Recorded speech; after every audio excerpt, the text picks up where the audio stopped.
are listening to a Melody's Ambience podcast. Hello, my name is Melody, and welcome to my podcast, Melody's Ambience Sleep. I create lovingly crafted audio experiences designed to help you relax, slow down, and drift off into a deep sleep. Each episode typically includes 25 minutes of relaxing ambient sounds and soothing music, along with a story or poem. However, for this special episode, I have something a bit different in store. My personal memories of a childhood Easter day, and yes, plenty of chocolate. Since this episode is a bit different, then let's get started.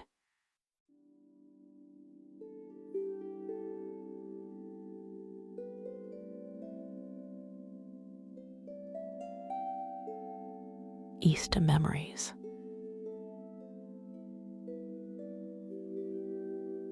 The sound of rain against the window is quite soothing tonight. It makes the living room feel cocooned, detached from the outside.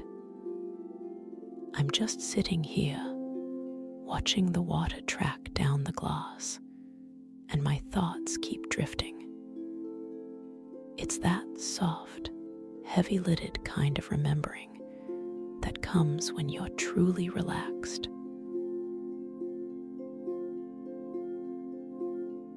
It's funny how certain smells can just transport you back. Roast lamb and rosemary instantly makes me think of Easter Sundays when I was small.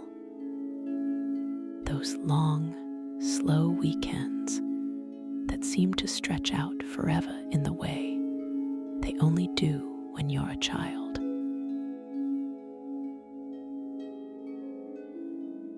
Easter always began in that slightly chaotic week before the holidays proper.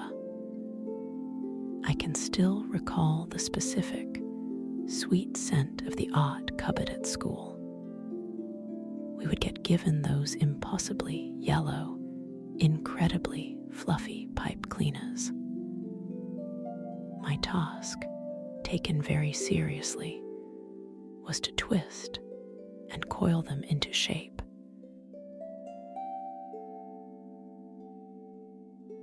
They were meant to be Easter chicks, though mine usually looked more like fuzzy, slightly malformed yellow blobs. Still, they got their tiny orange felt beaks glued on, and those miniature, googly eyes that never seemed to stick properly. It required a lot of concentration.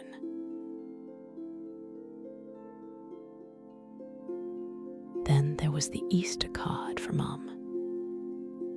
This was a grand production involving thick sugar paper, usually pastel green or blue. I'd spend ages drawing lopsided daffodils with a felt-tip pen that was running out of ink. Sometimes I'd glue some of the yellow fluff onto the card too, just for good measure.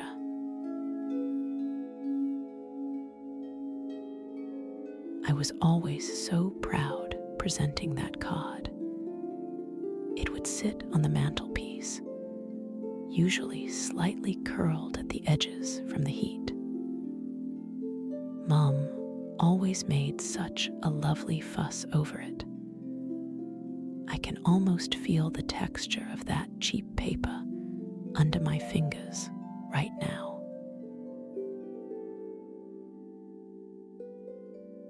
The holidays themselves always seemed to bring the first proper glimpse of spring.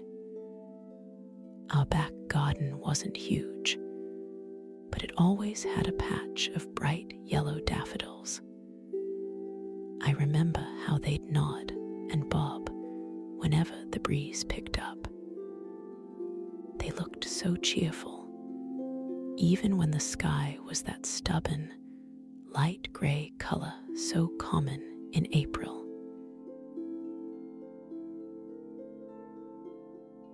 The weather was rarely perfect, of course, but it didn't seem to matter. The anticipation was the real thing. It was a low hum of excitement that started days before the actual Sunday.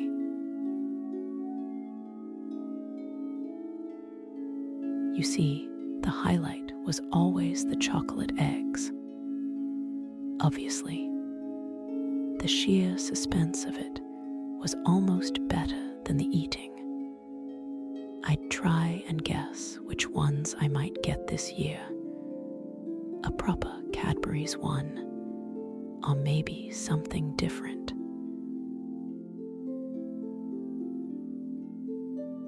The boxes were so distinctive. Each brand had its own special shape and bright coloring. I remember carefully examining them through the kitchen window when Mum brought the shopping in. It was serious business.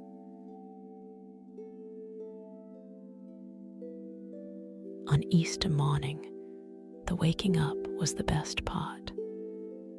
I knew there would be something waiting downstairs. Not big, flashy gifts, just simple, sweet treats. The house would be quiet, the morning light filtering softly through the curtains.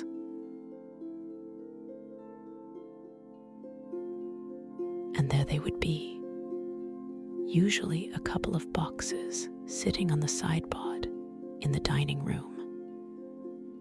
I remember the tactile pleasure of poking the little plastic window on the box, feeling the smooth dome of the egg inside.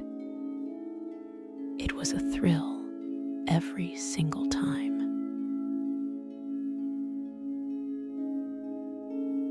My favorite part was peeling the foil off.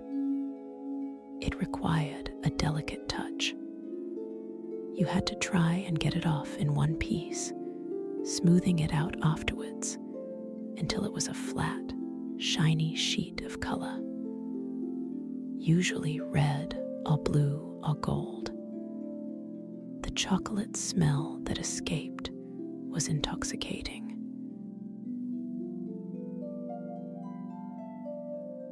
I was never one to smash the whole egg at once. I preferred a more methodical approach. I'd press my thumb into the seam until it cracked, then nibble away at the edge. It made it last longer.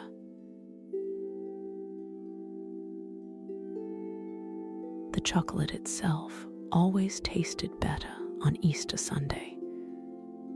I don't know why. It just did. Maybe it was the shape or the thickness of the shell. Or maybe it was just the magic of the day.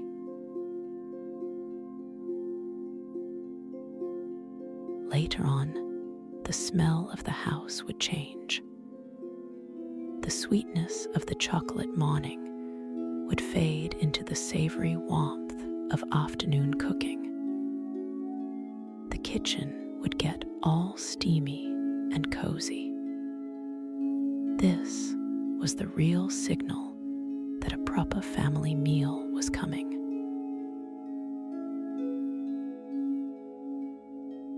Roast lamb was the tradition.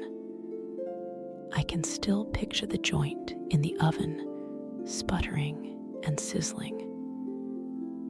Mum would stud it with sprigs of rosemary from the garden.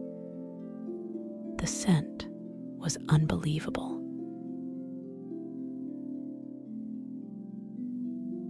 It filled the whole downstairs, that rich aroma mingling with the smell of roasting potatoes. I'd sometimes sneak into the kitchen just to breathe it in.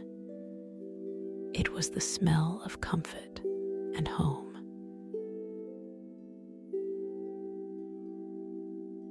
Dinner was always a bit more formal than usual. We'd use the good plates. The table would be laid properly.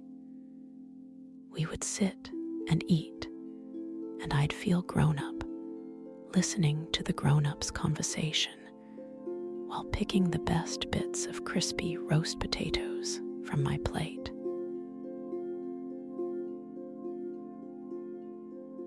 By evening, everything would settle down. The excitement would have run its course.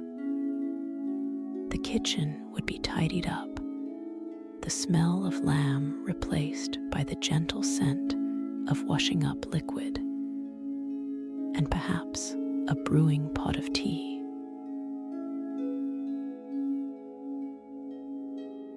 I'd be allowed another bit of chocolate before bed. I'd sit on the sofa, feeling very content with a very full tummy. The quiet of the house would wrap around me.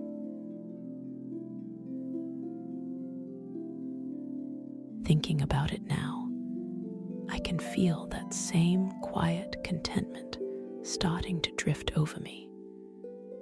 It's a nice feeling to hold on to.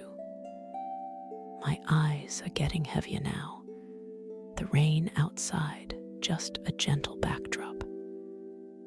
Yes, I think I'll just close them for a bit.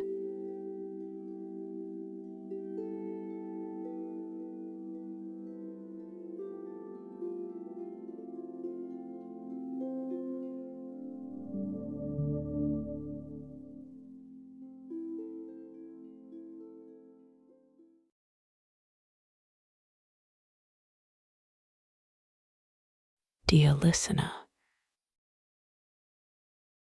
I hope those memories have left you feeling a bit lighter. There's something quite special about this time of year. It feels like the world is finally waking up after a long, gray sleep. The days are stretching out, and even the air feels different. Crisper, somehow more full of promise. Easter means many things to different people, but for me, it is always about that quiet shift in momentum. It is a chance to shake off the cobwebs. We spend so much time tucked away during the colder months, almost on pause. But then the green starts to return. It begins with tiny buds and those stubborn blooms pushing through the soil. It is a reminder that nothing stays frozen forever. Maybe you are looking for a fresh start yourself. It is not always about a massive, life-altering change. Sometimes it is just about finding a bit of space to breathe again. We all deserve a new chapter every so often. Life has a way of renewing itself, often when we least expect it. So as you go forward, carry a bit of that springtime optimism with you. Look for the small signs of growth in your own life. Trust that things are moving along the right path, even if the pace feels slow. You are doing just fine. Sleep well tonight, knowing that tomorrow brings a brand new beginning. With all my love, Melody.